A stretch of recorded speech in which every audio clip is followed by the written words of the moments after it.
Hello everybody, so I'm going to do this as a recorded session. It's Nikki Heenan, artist here, and welcome to my little space that I have in St. Moritz. I'm here working on a workshop. This is called Art Week, and I run a program for a week in the hotel for hotel guests and any visitors and people that would like to join me. Each year I do a different theme. And the theme for this year is Merz Art. It's based on the artist Kurt Schwitters. And, you know, he's a very interesting artist. He was designing these as collage works, really out of ordinary found objects, things that he picked up off the street and made them into collages or montages. I think looking back on them, this is from the 1920s, and I think looking back on them and these collages, they really are like a time capsule, because each ticket and things that he's used are sort of so indicative of things that were happening around him at the time. And I think one of the nicest things about using tickets and bits of found information is it is telling you a story about the period in which it was made.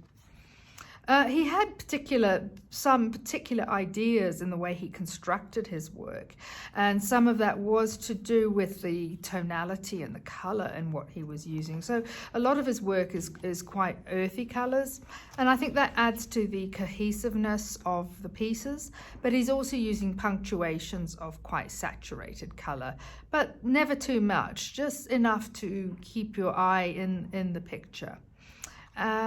You know, and so just reading about him, you know, what is Merz Art? What does this really mean? What is he trying to do? And someone described him as describing his montages as unlockable dynamic communication spaces. So Merz really is a combination of materials, and Kurt Schwitters is the guy really that he coined this word Merz Art. And in German, you know, there's Merz, there's Schmerz, and there's Herz. So these words have a lot of meaning and depth. So I think when we make this sort of Merz Art, there is quite a strong pull to the heart. There is something a little bit maybe of some pain, perhaps, and there's also something of the love of doing it. So I thought I'd start just today, just very simply with some of the items that I'm going to be working with the people that are coming a bit later on in the week. But I thought I'd introduce some of the materials that I'm going to be using in this project. And I'm going to take you now to some of the early posters that were used to advertise St. Moritz when it was opened for travel.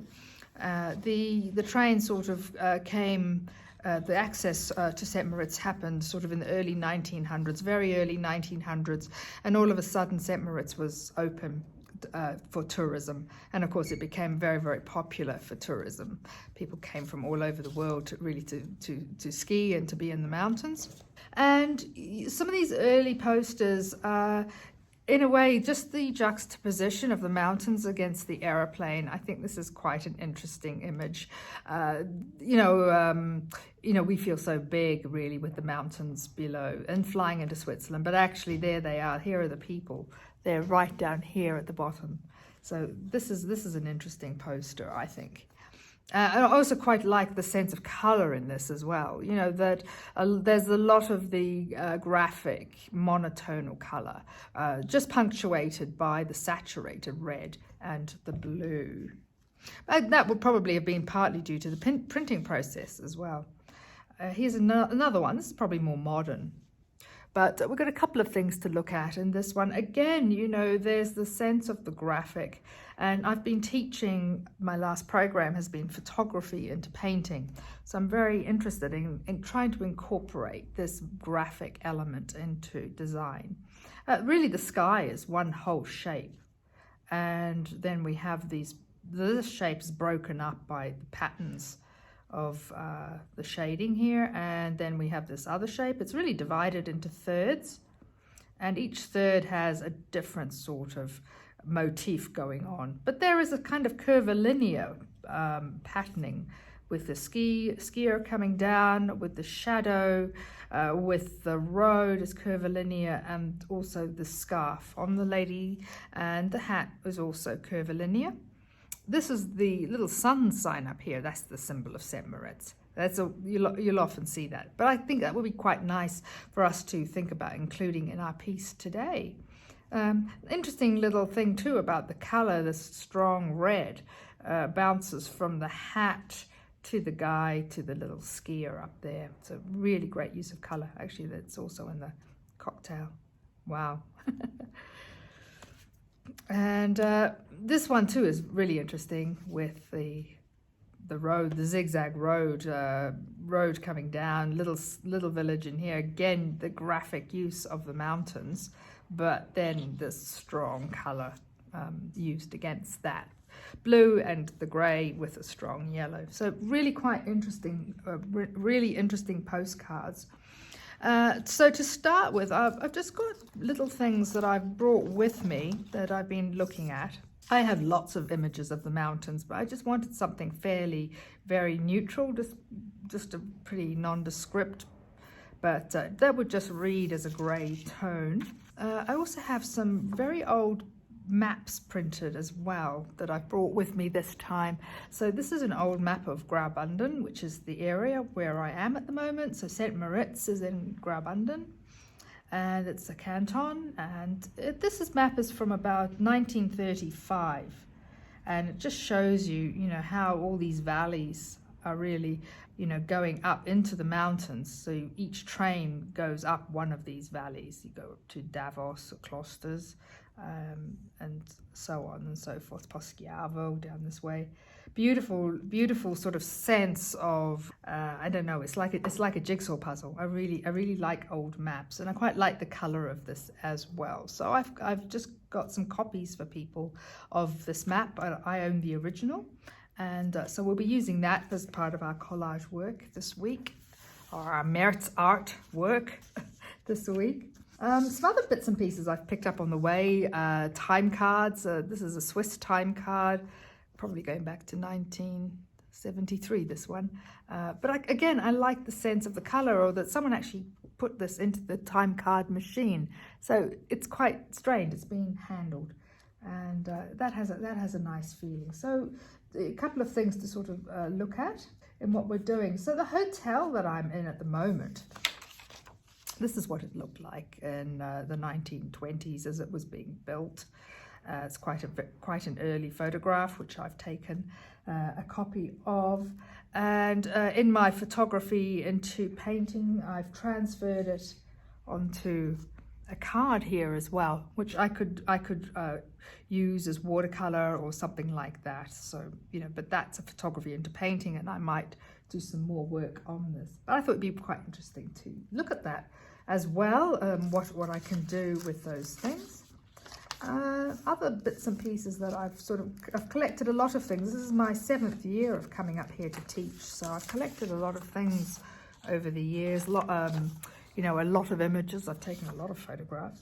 Oh, here's another photograph too of the building of the hotel, and you can see them working there. It must have been horrendously difficult in the snow like that. The roof here has still got the rafters showing, but it's quite a feat to get that done. It is a very interesting hotel, and it was designed, certain aspects were designed from a monastery. So it has some gorgeous features, and I'll show you some of those later. So I thought you'd be interested in seeing that. And I really wanted to do the project really with collage this year, because it sort of felt like a very disjointed sort of year. So, and I wanted to go back to the history of the hotel a little bit as well.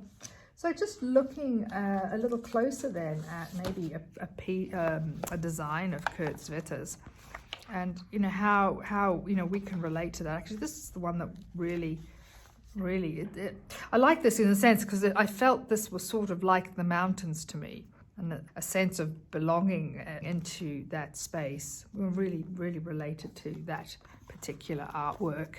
I really wanted to kind of start by using the map as a ground. I've got a linen board here, and some of you have seen me using these. This is just a nice linen coating, but I quite enjoyed having the surface of the linen.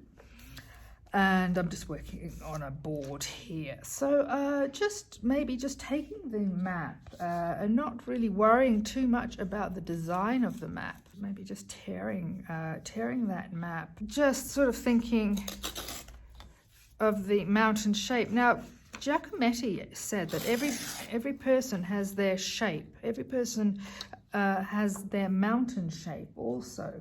And that's one of the things that has caught my attention is the mountains are just so strong and the shapes are very definitive. That's a real part of the psyche. It's a part of the psyche of people living here too.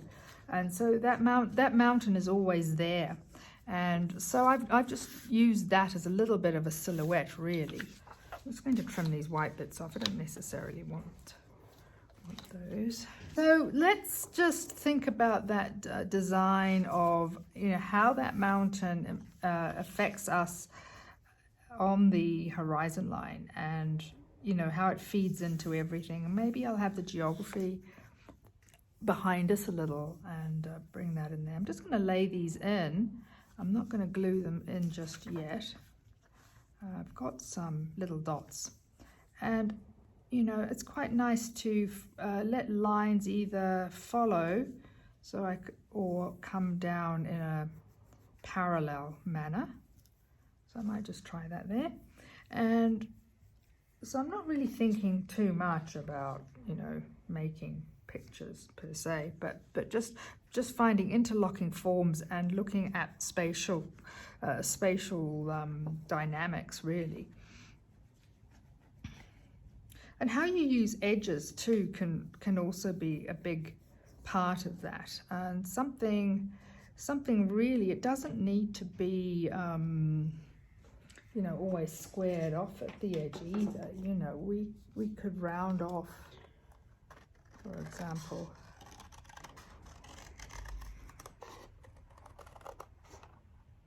We could make a shape.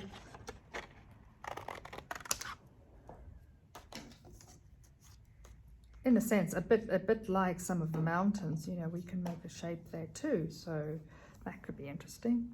I'd like to include a little sliver of the old hotel, something that reminds us of that whole hotel, and what that really means within the landscape as well. And there's a nice sort of rhythm with the triangular shape. So again, I need to perhaps crop that a little bit.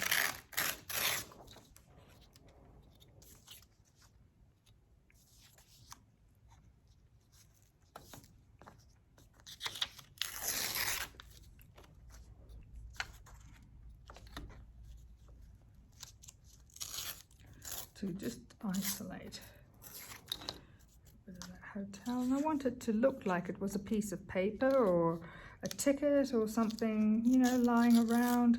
So I'm just making the edge pretty rough. Not trying to be too perfect.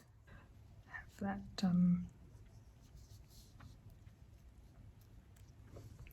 it'd be interesting to see how complicated we want to make this as well. It may not need to be complicated.